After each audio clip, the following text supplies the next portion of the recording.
No ar. Um programa que mostra, divulga e debate o terceiro setor, dando voz à solidariedade e construindo a cidadania.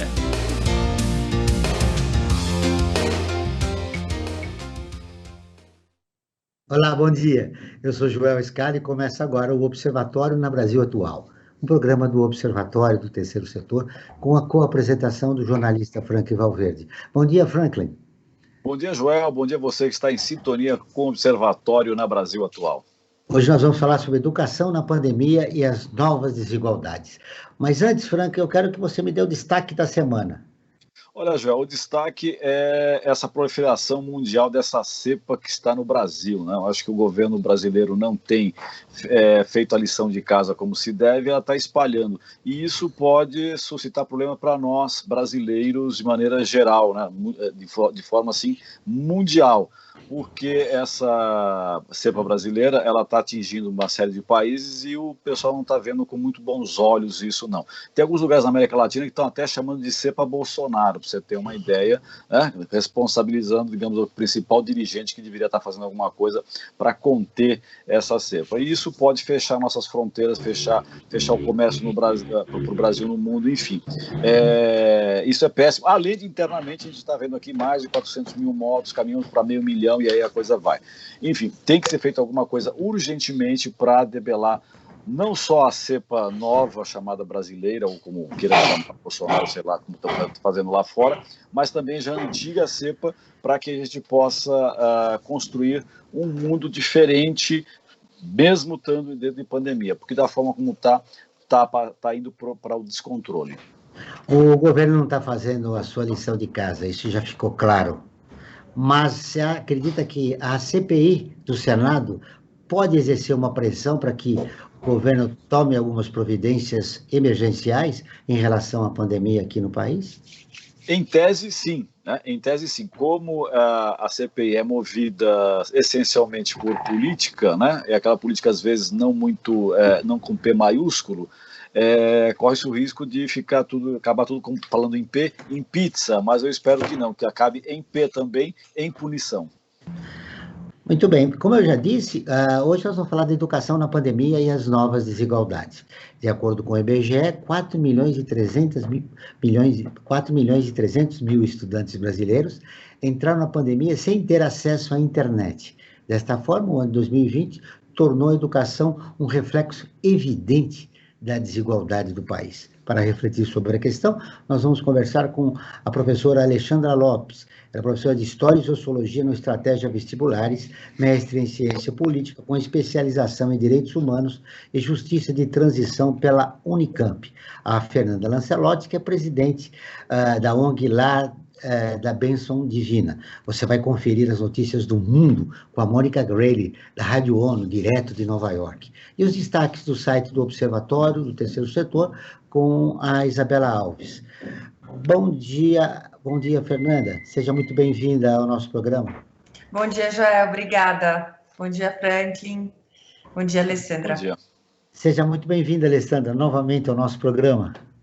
Bom dia, Franklin, bom dia, Joel, bom dia, Fernanda, a todos os ouvintes. É um prazer imenso falar sobre educação hoje, nesse momento tão significativo, né, que a gente está vivendo aí, como bem introduziu o Franklin. No cenário da pandemia, quais são as novas desigualdades? Vou falar das novas, e aí a Fernanda acho que pode até complementar, né? Eu acho que, assim, quando a gente fala de novas desigualdades, a gente está falando necessariamente... ainda uma formulação, claro, né? Porque a gente está vivendo uma coisa, nós estamos no olho do furacão, estamos vivendo e estamos produzindo alguma reflexão sobre isso. Então, quando a gente fala de novas desigualdades, a gente está falando da questão do acesso, e do acesso por meio digital, né?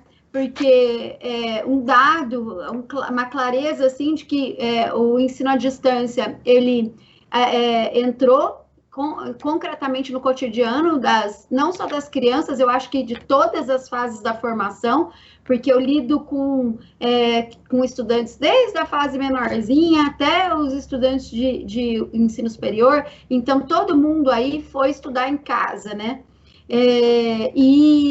Acontece que a questão digital, portanto, ela coloca para a gente uma nova realidade, que é quem tem acesso efetivamente à rede mundial de computadores, ao sinal de internet e aos meios físicos, né, mesmo, né? Porque a gente acha que todo mundo no Brasil tem celular, mas muito pouca gente tem um celular que tem um acesso condizente para ter uma aula, um período inteiro de aula. Então, a nova realidade é a questão tecnológica, o acesso à tecnologia, mas que nos remete a uma pauta que é muito antiga no Brasil. Se a gente lembrar, por exemplo, na redemocratização, depois da redemocratização, a construção da LDB, a grande questão era o acesso, era universalizar a educação.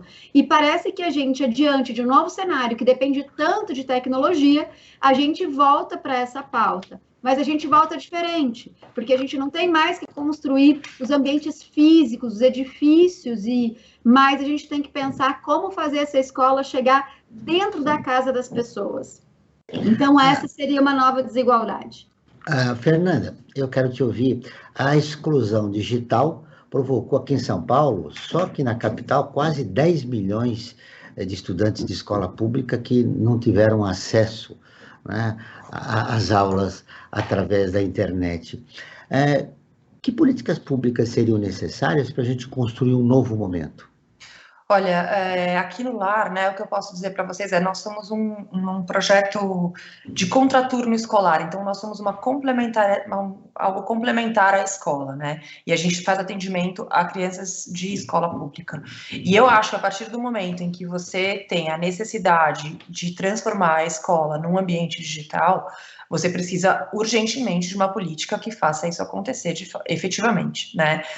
O que eu posso trazer para vocês são alguns exemplos de vida real, que eu acho que engrandecem muito aqui o nosso entendimento, mas, por exemplo, a gente teve que transformar as nossas aulas, elas são aulas complementares, novamente, né? Então, a gente tem aulas de música, de teatro, de dança, também aulas de matemática e português para apoio à rede pública, né?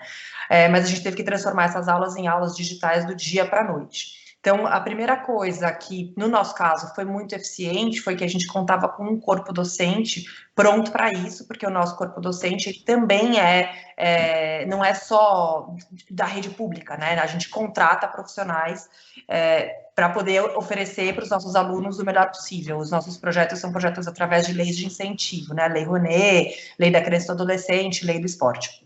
Então, os professores conseguiram se reinventar, mas o problema, como a Alessandra bem colocou, está na outra ponta, né? Como que os alunos vão conseguir acessar? Se eles não têm celular, a imensa maioria, 90% dos meus alunos, até tem celular, mas não é um smartphone com a capacidade de uma aula, como a Alessandra colocou. Muito menos de uma aula de música, violino, flauta, que o professor tem que olhar, tem que ver posicionamento de dedo, tem assim, alguma peculiaridade que não dá para ser qualquer coisa, né? Então, como que a gente vai prestar esse tipo de serviço para essas crianças sem conseguir ter esse acesso? Muitas vezes a gente acabou fazendo aulas assíncronas, né?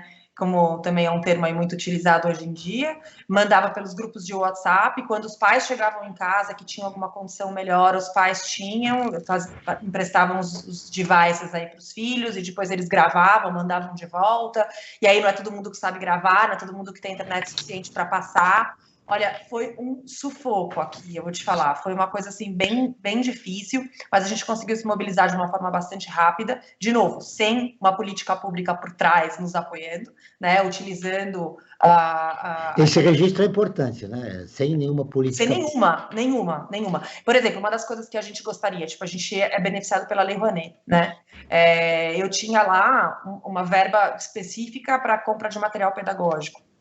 Eu poderia muito bem ter tentado fazer, virar, meu material pedagógico agora é um smartphone, né? É um chip 4G, né?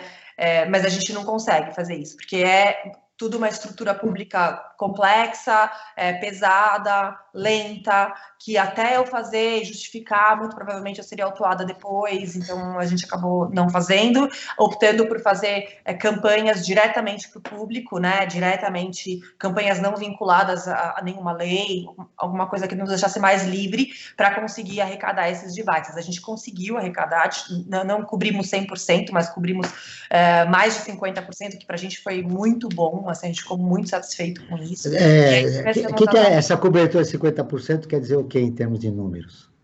Uns 300 alunos. 300 alunos. Entre 200 e 300 alunos. Muito bem. O teu público-alvo foi 300 alunos. Eu queria te perguntar uma coisa, você estava falando, me ocorreu uma coisa. Aonde chegou, onde as aulas chegaram, né? Onde os alunos eles absorveram o conteúdo. Já é possível mensurar como foi essa recepção dos alunos? Porque a pandemia surpreendeu todo mundo, né? Nós que estamos trabalhando em home office e tal, esses alunos que antes tinham aulas presenciais, de uma hora para outra, falou, não tem mais aulas, vai ter que sentar no computador durante uma hora e ficar recebendo aulas. Qual foi? Vocês já mensuraram isso? Qual foi a recepção deles de incorporar conhecimentos? Sim, assim, eu acredito assim, o ser humano é um ser muito adaptável, né? A gente realmente consegue, ainda mais criança e jovem, eu acho que eles têm uma facilidade de se adaptar e uma vontade muito grande. Ainda mais crianças, quando você está falando de teatro, música, dança, que são coisas que fazem muito bem para a alma, né? E no momento de pandemia, você ter uma aula de violino, e no caso das nossas crianças, por exemplo, a gente acabou possibilitando a eles levarem os instrumentos para casa, coisa que não acontece no nosso dia a dia aqui, normalmente eles vêm no lar para ter as aulas, né? Então isso a gente conseguiu bons resultados. A forma de mensuração disso foi o nosso espetáculo de final de ano, né? A gente conseguiu fazer um espetáculo de final de ano online, totalmente online, maravilhoso.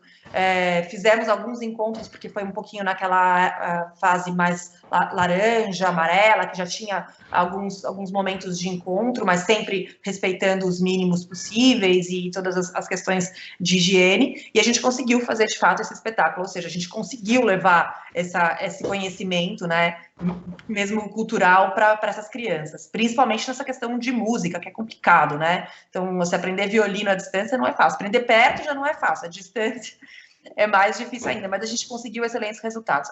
Já no termos de português e matemática, eu não consigo te falar essa mensuração, porque a gente não faz provas, a gente não tem esse tipo de coisa. E o que a gente viu foram alunos completamente perdidos, completamente perdidos. A gente tem um projeto de Condeca, né, da Lei da Criança e do Adolescente, que a gente faz um complemento aí das aulas de português e matemática, e a gente acabou fazendo praticamente aulas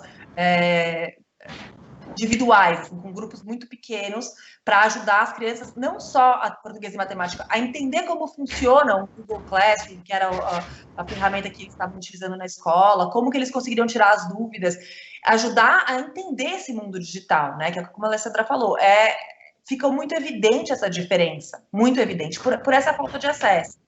Então, assim, foram desafios diferentes. Achei que na cultura fluiu melhor até do que na parte pedagógica. Na parte Agora eu quero ver você, Alessandra. Que paradigmas foram necessários construir para essa nova didática do ensino à distância, que surpreendeu todo mundo, sobretudo os alunos? Então, eu acho assim, né, a Fernanda tem uma experiência aí, talvez com crianças um pouco menores, eu não sei exatamente a idade, mas eu trabalho no ensino à distância com os alunos que vão prestar o vestibular, com os vestibulandos, que são alunos que estão ali entre o 3º ano do ensino médio ou então naquela fase chamada do cursinho. E o que eu percebi, assim, que alguns alunos puderam se adaptar muito rápido e conseguiram aproveitar muito bem. Eu acho que a questão da maturidade em relação à autonomia da educação faz muita diferença. Os adolescentes, eles são um pouco mais autônomos nessa capacidade de gerenciar um ensino ativo. Eu digo que o ensino à distância, o aluno precisa ter um papel muito mais ativo do que o aluno que vai à sala de aula, né? Eu dou aula há 17 anos em sala de aula, e assim, eu vejo claramente que tem uma postura bastante passiva dos alunos quando eles chegam ali na sala de aula, eles esperam que o professor deposite. Estamos num momento de transição de comportamento, tanto do professor quanto do aluno. E eu acho que isso ficou muito evidente, Joel, Franklin, Fernanda, quando a gente vê, por exemplo, os resultados do vestibular. Porque eu já pergunto como que a gente mensura isso, né? A FE falou, não temos prova exatamente, mas a gente tem uma grande prova nacional, que é o Enem. né? E o Enem, ele pode trazer para a gente algumas dimensões importantes do que aconteceu ao longo do ano. E o que a gente viu no Enem, né? Eu fiz 10 lives no canal, acompanhando todo o processo agora do SISU. Foi uma grande saga do SISU. Foi o maior SISU de toda a história, porque eles deixaram o SISU aberto por 9 dias. Tinha um tipo de classificação, mudaram a classificação no final. Mas no final, o resultado, qual foi? A grande ampliação da nota de corte. Então, houve, por exemplo, para carreiras muito concorridas, como medicina, direito, engenharias, um aumento da nota de corte. O que significa isso? Significa que muitos alunos estudaram muito mais e atingiram um grau de eficiência muito maior. E aí eu fiquei pensando muito, quando você falou de políticas públicas, porque a gente tem uma política pública importante para o acesso do ensino superior, que são as cotas. E eu acho que se a gente não tivesse cotas hoje para alunos de escola pública, nós estaríamos vivendo hoje uma histórica elitização do ensino superior no país. A gente só não está num momento de maior elitização porque as cotas vieram para... assim, a gente sentiu claramente a necessidade de cotas no momento em que se ampliou a desigualdade social no Brasil, se ampliou a desigualdade de acesso à educação, né, o desemprego entre os setores mais vulneráveis da sociedade. Então, a nota de corte, por exemplo, da FUVEST para medicina, do Enem para medicina, chegou a 950 de 1.000. Nossa. É uma situação, assim, extremamente elitizada. Então, a gente percebeu que quem teve mais acesso, quem conseguiu se adaptar, mandou muito bem, foi muito bem nas provas, elevou essa nota de corte, e a gente só não tem uma elitização maior realmente porque temos as políticas públicas de cotas para alunos de escola pública, cotas para alunos com renda de um salário mínimo e meio, cotas para deficientes, cota para alunos pretos, pardos, indígenas. Então, essa política pública, nesse momento, foi o que garantiu um menor impacto nessa situação de desigualdade digital que a gente viveu ao longo de 2020. Vamos ouvir agora a Rádio ONU, parceira de conteúdo do Observatório do Terceiro Setor, com a matéria. A pandemia está sendo dura também para profissionais que viviam dos shows, diz Ivan Lins. A Mônica Grayle, de Nova York, tem as informações.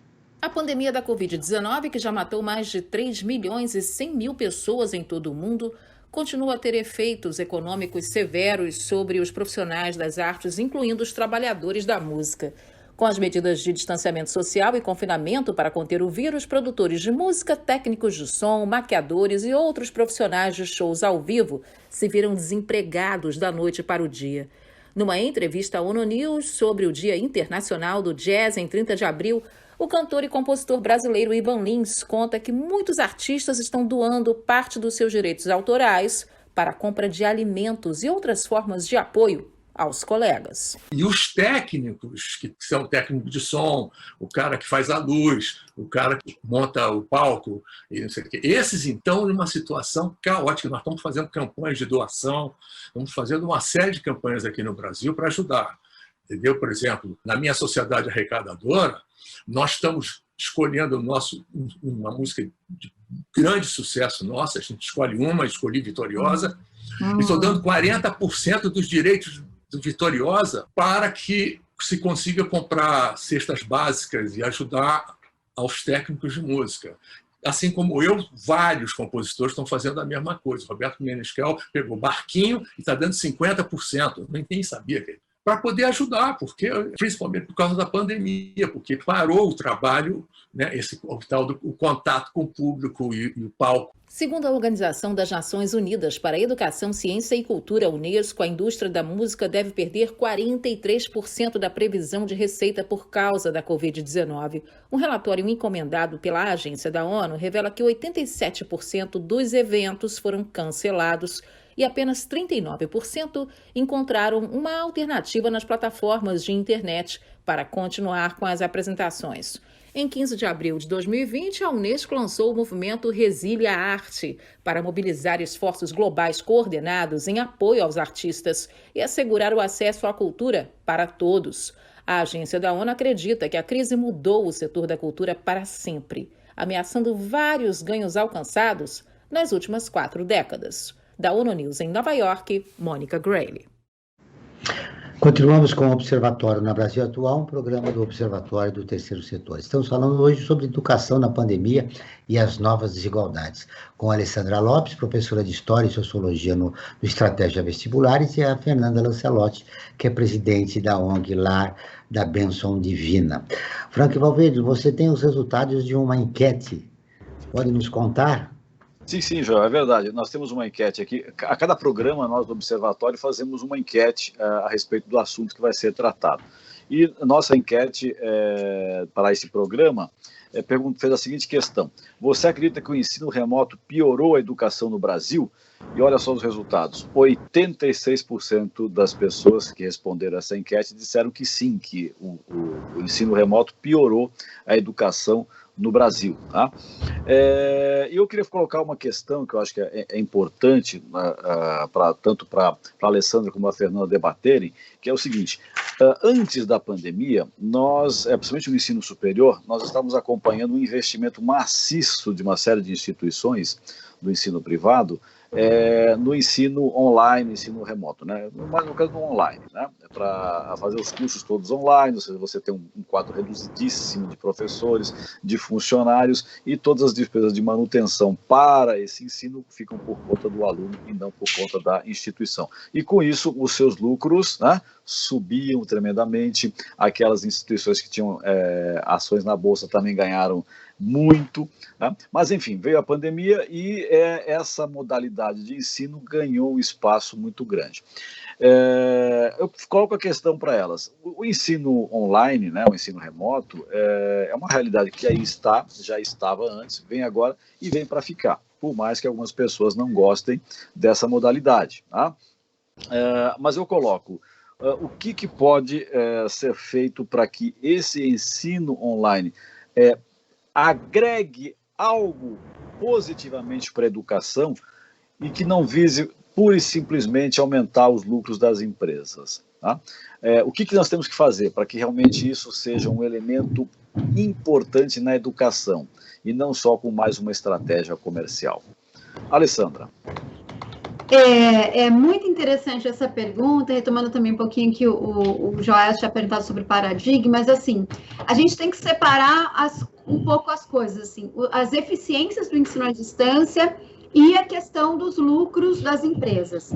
Eu tenho alunos que são alunos, porque assim, uma coisa é certa: o custo para oferecer o ensino à distância, ele é menor do que o custo para oferecer o ensino presencial, e ele pode atingir muita gente. Quando eu decidi entrar no ensino à distância, há 2 anos atrás, antes da pandemia, já foi uma girada que eu dei na minha carreira pensando no futuro da educação, o futuro das coisas. E o futuro das coisas da educação passa pelo ensino à distância. E eu criei um slogan para mim mesma, né? Eu tinha 150 alunos no presencial e hoje eu tenho pelo menos 6.000 alunos no ensino à distância. E eu digo que eu queria fazer mais, melhor e para mais gente. Então, hoje eu tenho alunos do Amazonas que nunca imaginaram, por exemplo, que pudessem estudar em alta performance para o Enem, por exemplo, e sonhar com uma carreira de medicina. Então, eu acho que o ensino à distância ele pode transformar a educação para muita gente. Ele pode levar um conteúdo que a gente tem uma estrutura no Brasil que é conteudista. Você vai fazer uma prova, uma prova de vestibular, uma prova de concurso. A mobilidade social no Brasil, ela passa ainda pelo mérito acadêmico, embora a gente, né, às vezes esqueça isso. Então, passa por isso. Então, ter o ensino à distância é possibilitar realmente transformar de maneira mais horizontal essas vidas. Agora, tem a questão das políticas públicas, como a gente vai atingir, quem a gente vai atingir. Com certeza o governo vai ter que pensar sobre isso, este governo e os próximos governos, porque, como bem disse o Franklin, é uma situação que veio para ficar. E quanto às empresas, as edutechs, que a gente chama hoje, né, as empresas realmente é o que mais cresce no mercado, e a gente vai ter que lidar com esta lógica, né, que é a lógica do ensino pago. A educação, ela é um direito social, mas a gente não tem como negar essa realidade. Da década de 90 para cá, quando começa a expansão da educação privada no Brasil, de um grande negócio, né, educação como um grande negócio, a gente vai precisar ter política também para isso, né? E a categoria dos professores, né? Porque eles, você mesmo disse, você tinha 150, foi para 6 mil. Né? Se isso fosse presencial, quantos professores não estariam empregados? Né? Você tem uma redução das vagas de trabalho para o setor dos professores. Como é que ficam os profissionais da educação nessa história? Então, é ótima essa pergunta, assim, né? Eu acho que a gente tem déficit de professor no Brasil. A gente não tem professor para todos os alunos que a gente gostaria de ter. A gente não tem todos os alunos estudando. A gente não tem todas as pessoas em idade adulta estudando no ensino superior. Então, eu acho que a gente ainda tem muito que crescer. Então, eu acho que estamos no momento de transformação de paradigma. Sim. E isso enfrenta e coloca as nossas concepções mais tradicionais em xeque. A gente tem que refletir sobre isso. Mas eu acho que ainda há muito espaço para professores de ensino à distância. Há muito espaço. Porque quanto mais alunos a gente tiver, mais professores a gente vai ter. E a gente teve um desestímulo à carreira docente nos últimos tempos, porque um professor de escola, eu fui professora do Estado de São Paulo, professora da rede pública, e eu já ganhei R$7 a hora-aula. R$7 a hora-aula. Professor de escola, não é esse o problema não é esse. O problema não é a gente vai substituir, então os professores vão perder o seu lugar. Não, os professores não vão perder o seu lugar. Os professores, eles vão manter o seu lugar enquanto a gente tiver uma ampliação da educação no país. A gente precisa ampliar o acesso, e o acesso no nível básico, o acesso no nível médio, o acesso no ensino superior. Então, eu não acho que vai faltar emprego para as pessoas, para os professores, a partir do momento em que a gente tiver a expansão da educação. A gente precisa expandir. E o ensino à distância, ele pode expandir. Então, ele vai gerar mais emprego para professor no ensino à distância. Então, a gente está numa mudança de paradigma do que nós fazemos com a nossa carreira.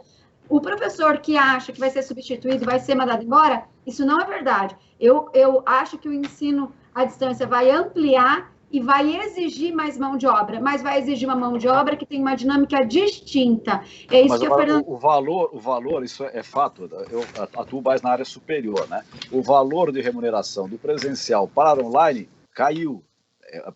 Esse profissional vai ganhar menos, né? Mas eu acho que você consegue potencializar, né? Não? Você consegue fazer com que isso, sei lá, dê mais aulas, porque a aula consegue ser replicada. Acho que você consegue. Mas ele não ganha. A aula pode ser replicada, mas ele não ganha nessa replicação, né? Ele só ganha uma vez lá para trás, né?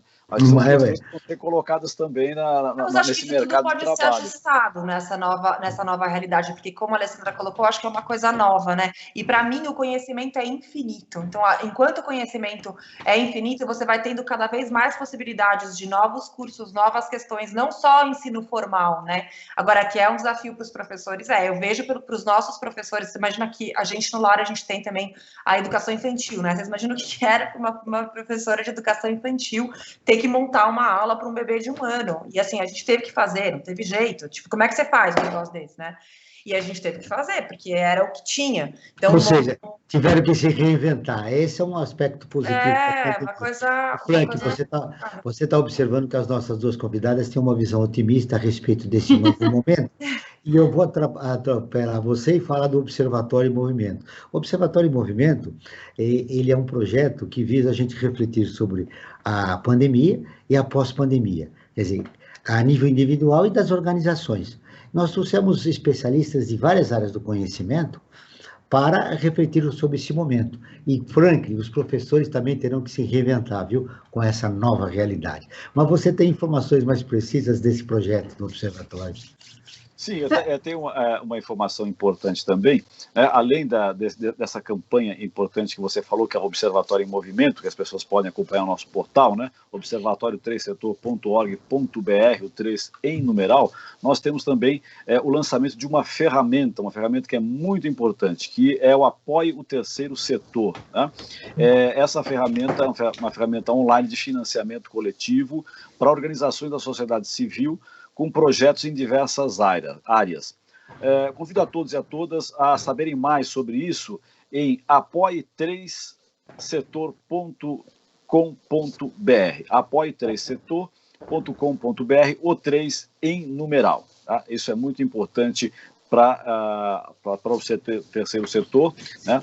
Utilizar essa ferramenta que é de financiamento coletivo, e nesse momento de pandemia é muito importante lançar a mão desse instrumental para poder sobreviver. Nós vamos interromper a entrevista com a Alessandra Lopes e a Fernanda Lancelotti para chamar a nossa repórter, que vai contar as novidades do portal do Observatório Terceiro Setor. A nossa repórter é a Isabela Alves. Olá, Isabela, tudo bem? Bom dia, Joel. Bom dia, Franklin. Bom dia às convidadas e aos ouvintes. Hoje eu trago as notícias de destaque do nosso portal. A primeira delas é sobre uma campanha que busca comprar cestas básicas para catadores e suas famílias.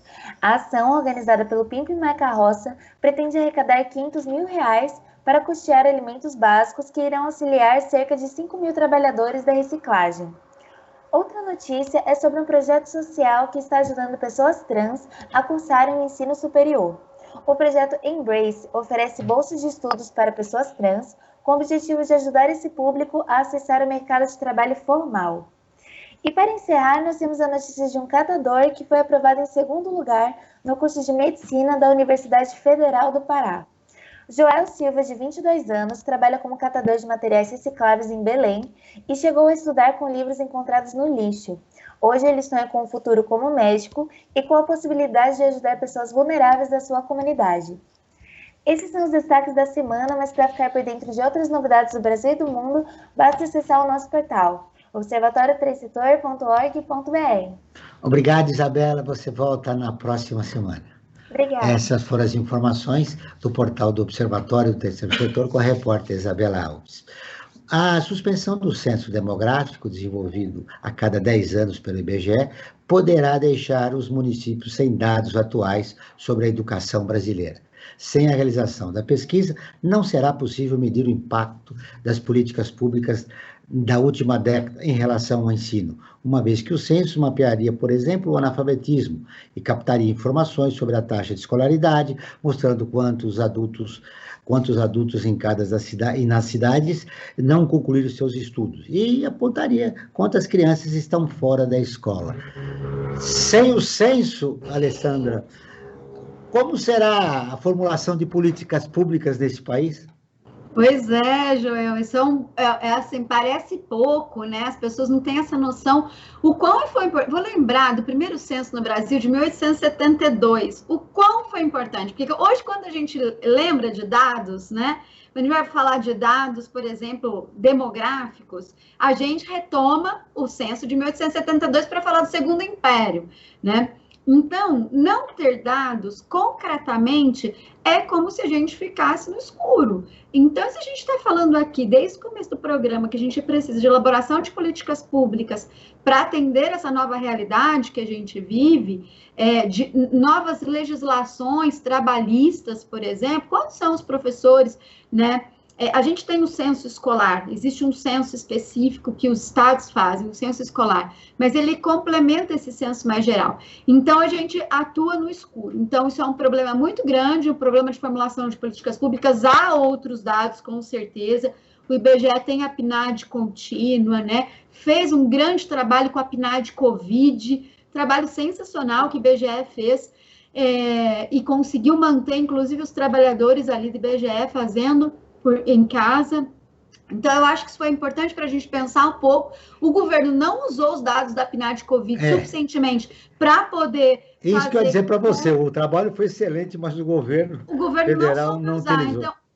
Então, assim, essa também é uma questão. O censo ele é decenal, então ele não vai ser só usado por este governo que está aí nesse momento, né? A gente vai ter eleição no ano que vem, então os dados do censo podem ser usados por outros governos que vêm. Porque é isso, não adianta ter dado e não fazer nada, porque foi isso que a gente viu com o PNAD Covid, foi um grande trabalho, elogiado internacionalmente na Organização Mundial da Saúde, e zero de utilização para elaborar a política pública em relação à vacinação, em relação à prevenção, e etc.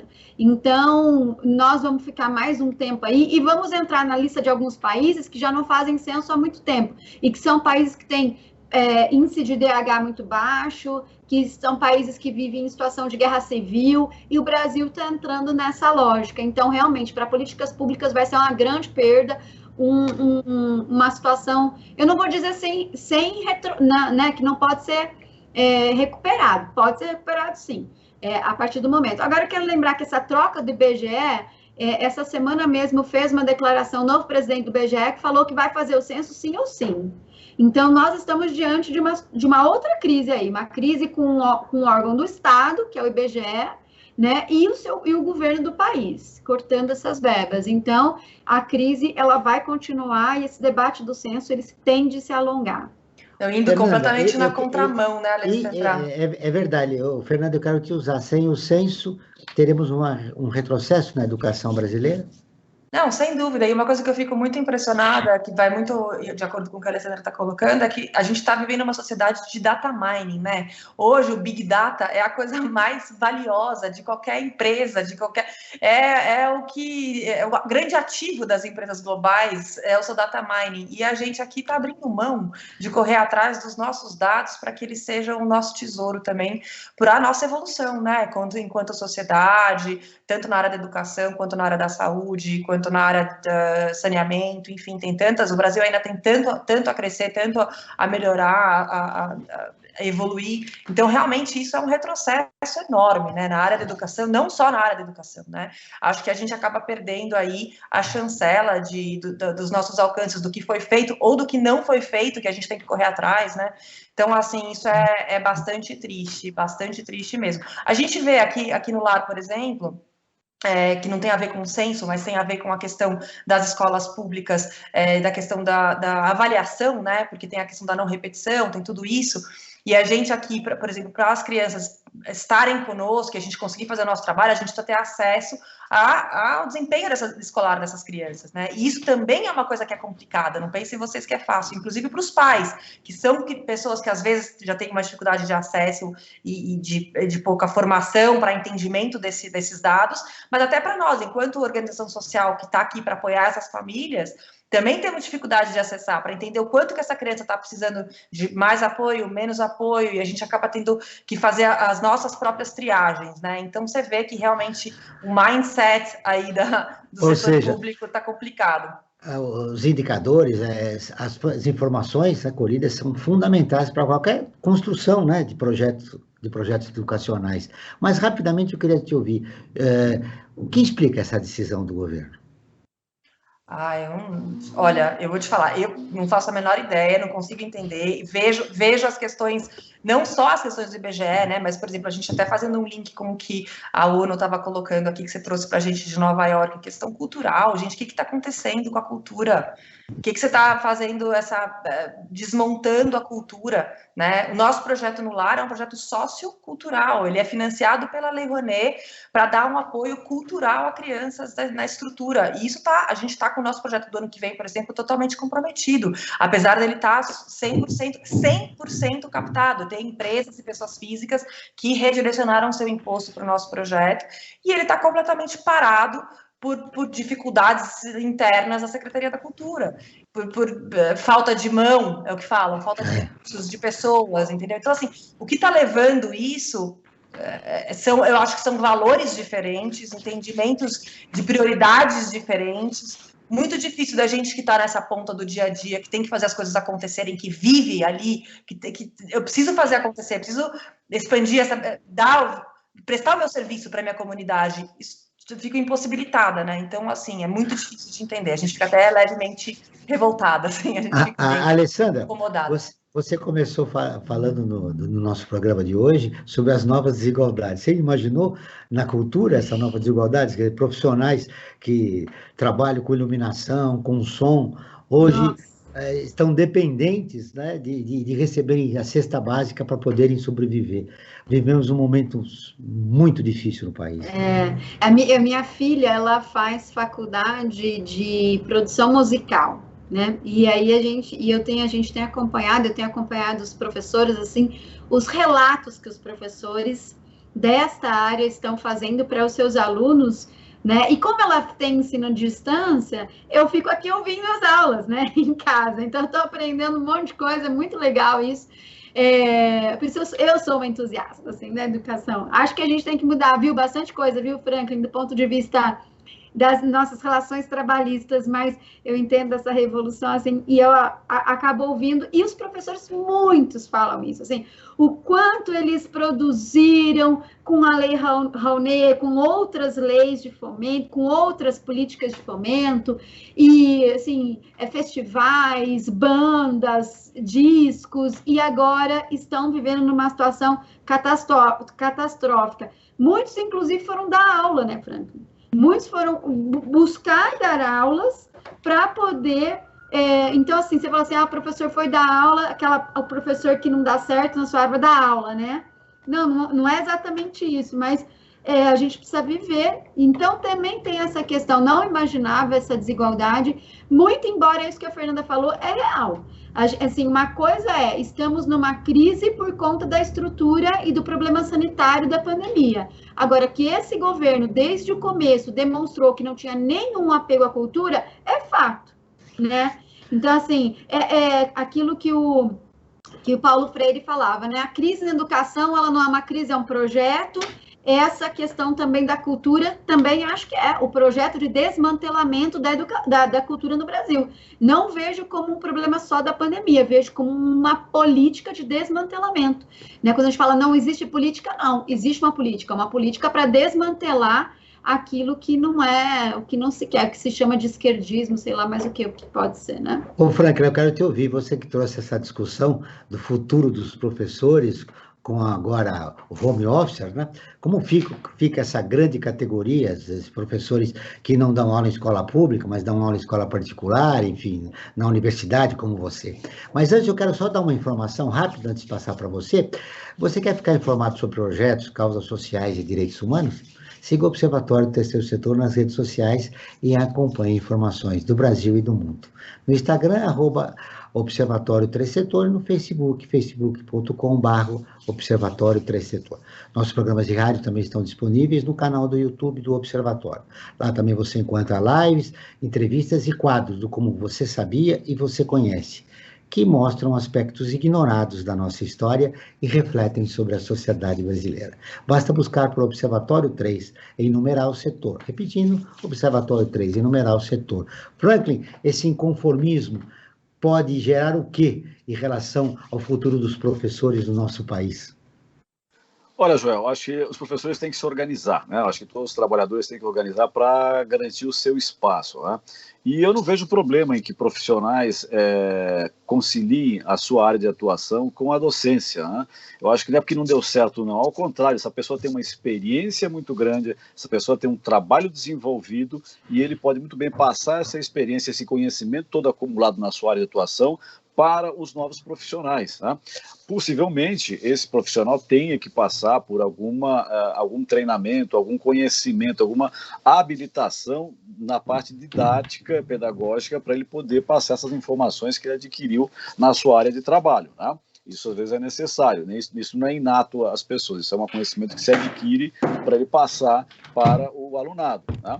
Agora, do ponto de vista do professor, aquele que não tem uma profissão, digamos assim, não tem uma outra profissão e a docência, a profissão dele é a docência, né? Ele tem que pensar muito nesse profissional, que ele estudou, ele investiu anos da sua vida para a docência. Ele não tem uma outra atividade, não é como um advogado, um jornalista, um músico, que ele tem essa sua atividade e também a docência. A docência é uma atividade dentro da sua profissão. Não, ele estudou história, ele estudou geografia, matemática, língua portuguesa e essa é a essência da sua profissão, a docência, né?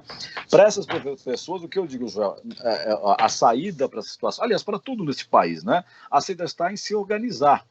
Em se organizar nas suas associações de classe, nas suas associações em ONGs, enfim, que procurem um espaço para tentar reivindicar o seu espaço na sociedade. Tá? Isso que é fundamental. O problema de hoje é que nós estamos vivendo uma pandemia, e essa pandemia, às vezes, limita o quê? A saída às ruas, a rua que dá a pressão. né? Você indo para a rua, você reivindicando o seu espaço, claro, de uma forma civilizada, né? Não alimentado pelo gabinete do ódio, né? Isso é o que pode tentar botar este país num outro patamar, né? Não que era uma maravilha antes da pandemia, não era não, hein? Não era, né? Falar antes, não, era terrível, só que piorou muito, muito, além dessa questão de nós temos que ficar limitados, e está certo, temos que dar essa limitação com relação à pandemia, temos que nos proteger. Quem deveria estar fazendo a sua lição de casa, né? Já que estamos no tema de educação, né? Fazer a sua lição de casa, que seria evitar aglomeração, investir em vacina e tudo mais, não está fazendo. Então a gente está nesse buraco que a gente está vivendo. E, Joel, se você me permite, tá certo? Peço desculpas que me alonguei um pouquinho na resposta, mas eu queria colocar uma questão que acho que é importante, até para a gente tentar apontar para um caminho melhor, né? Tanto para a Alessandra como para a Fernanda, com relação às políticas públicas, né? A pandemia vai passar, ela não vai ser eterna, talvez demore, mas ela vai passar. E eu queria colocar para elas debaterem. Falando em política pública, o que pode ser feito em termos de política pública pós-pandemia com relação a esse novo formato do ensino que é a distância? Olha, antes que elas respondam, eu tenho uma informação importante aqui. Lá no Congresso Nacional, a Câmara dos Deputados aprovou no mês passado um projeto de lei, o 5595/2020, de 2020, determinando que as aulas presenciais de ensino básico e superior são serviços essenciais durante a pandemia da Covid-19. Com a decisão, colégios e faculdades públicos e privados podem voltar às atividades presenciais em todo o Brasil. O texto prevê que só poderá haver suspensão das aulas caso não haja condições sanitárias nos estados, no Distrito Federal ou nos municípios. Os deputados vetaram um destaque que condicionava o retorno à vacinação dos profissionais de educação da saúde. Quando você imagina que a lei é uma boa notícia, não tem vacinação para os professores voltarem. Essa lei, Joel, tem um cavalo de Troia. Essa lei tem um cavalo de Troia, que vai direto à questão do ensino, né?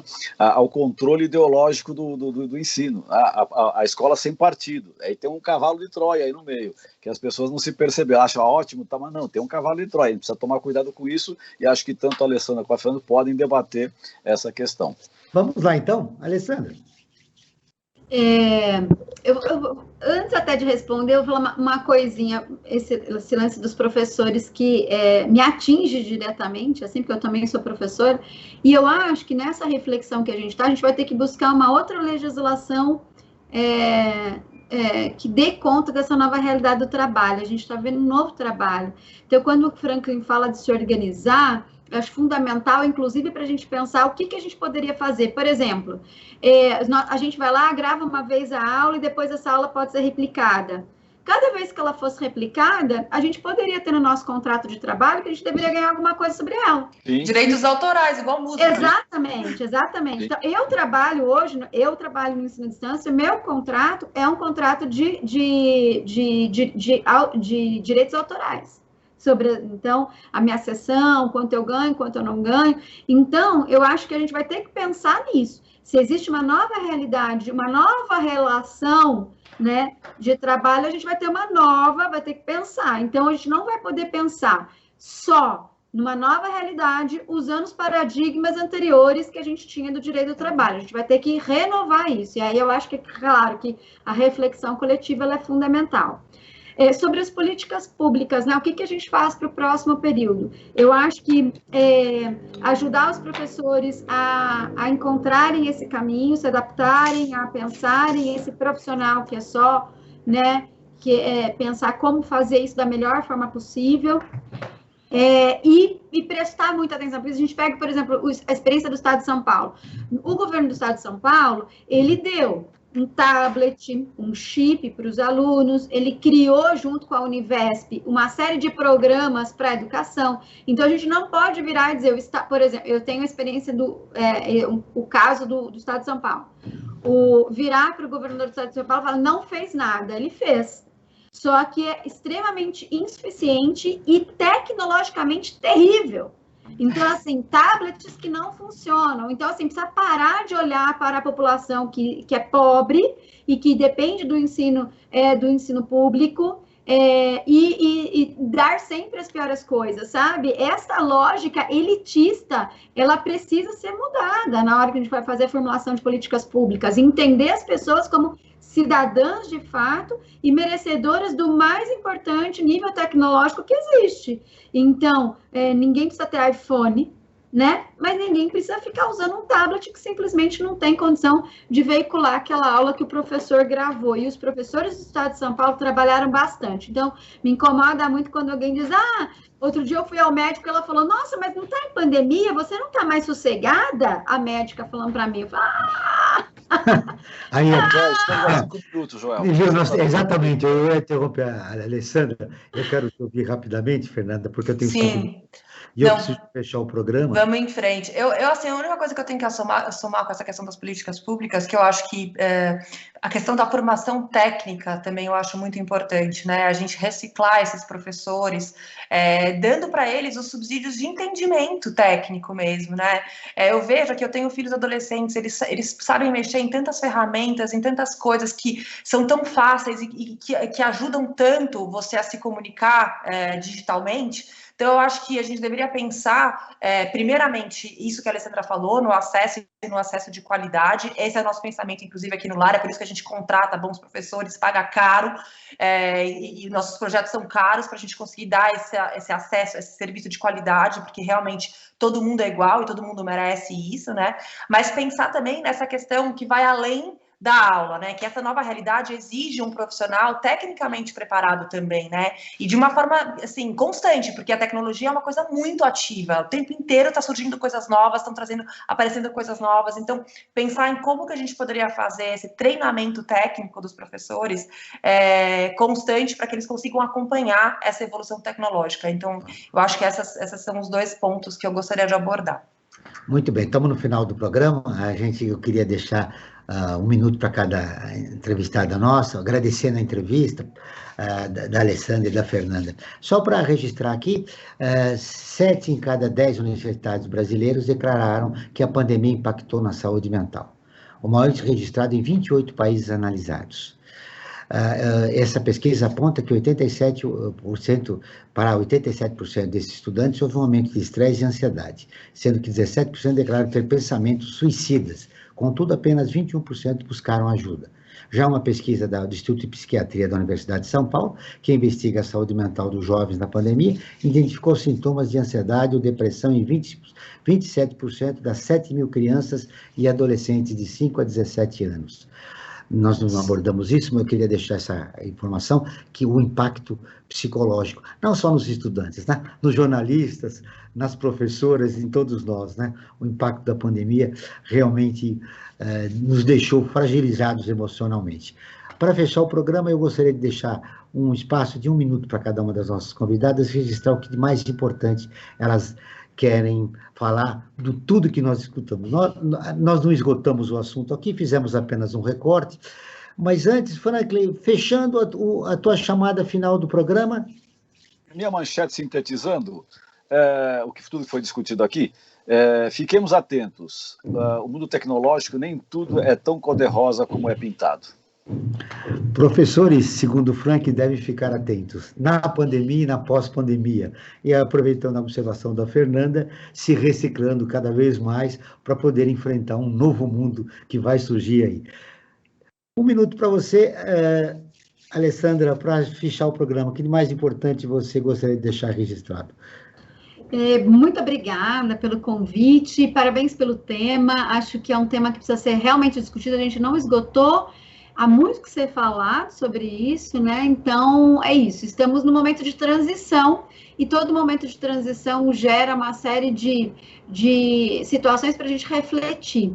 E a melhor saída nesse momento que a gente vive, no momento de de um ódio, né? Uma ódio à ignorância, do achismo, eu acho que a reflexão honesta, sincera, baseadas em dados científicos e nos princípios, né? Os princípios que regem a questão dos direitos humanos é fundamental para a gente conseguir passar por essa e sairmos melhores, mais fortes e mais humanos do que no momento em que entramos. Numa frase, nesse ambiente que nós vivemos, de polarização, de ódio, qual é o seu maior medo? O meu maior medo é a ignorância. Fernanda, suas conclusões finais, que mais importante você gostaria de deixar registrado? Olha, eu agradeço muito a participação, poder estar aqui com vocês, discutindo um pouquinho, trazendo também um pouquinho da realidade do dia a dia do lar, né, que é uma organização social que presta serviço para o Estado, que está junto com o Estado aí para um mundo melhor. E eu acho que assim, a grande mensagem disso tudo é que eu queria trazer essa última fala da Alessandra, que eu acho que tem muito a ver com o que o lar faz, é que somos todos iguais. Isso pode parecer um pouco mais do mesmo, mas é a mais pura realidade. Quando você chega numa pandemia e que você tem uma situação tão diferente para crianças e adolescentes em vulnerabilidade social do que para crianças e adolescentes que têm uma qualidade, uma questão social mais equilibrada, isso é muito triste. Então, se a gente puder olhar para os nossos jovens e pensar de que todos somos iguais e que todos merecem as mesmas oportunidades, eu acho que é isso que eu gostaria de chamar mais a atenção desse nosso bate-papo todo. Como que a gente pode trabalhar para trazer oportunidades iguais para todos? Porque eu acho que todos merecem. E se você não tem oportunidade, você não pode ser julgado pelos seus atos, né? Você tem que ter a oportunidade de conseguir fazer suas escolhas. Então, a minha mensagem é essa, que a gente consiga dar oportunidades iguais. Falando de oportunidades iguais, numa frase, o seu maior sonho nesse momento? Ai, meu Deus do céu. Que isso passe logo, né? Que a gente consiga voltar para o nosso campus. Porque apesar de toda essa questão digital, eu acho que esse ponto da saúde mental, o campus ajuda muito. O convívio, a troca, o olho no olho, você conseguir estar próximo de quem você gosta, isso soma muito no momento do aprendizado. Então, que a gente possa estar junto logo. Esse é meu maior sonho. O Observatório na Brasil Atual está terminando. Agradeço a presença de Alessandra Lopes, professora de História. A Fernanda Lancelotti, que é presidente da ONG Lar da Bênção Divina. Esse programa foi produzido pela equipe do Observatório do Terceiro Setor. Na próxima terça-feira, às 9 horas, acompanhe nosso programa Brasil Cidadão, sempre com assuntos importantes da atualidade. E ficamos por aqui, sempre na luta por uma sociedade mais justa, solidária, sustentável e tolerante. Até o próximo programa.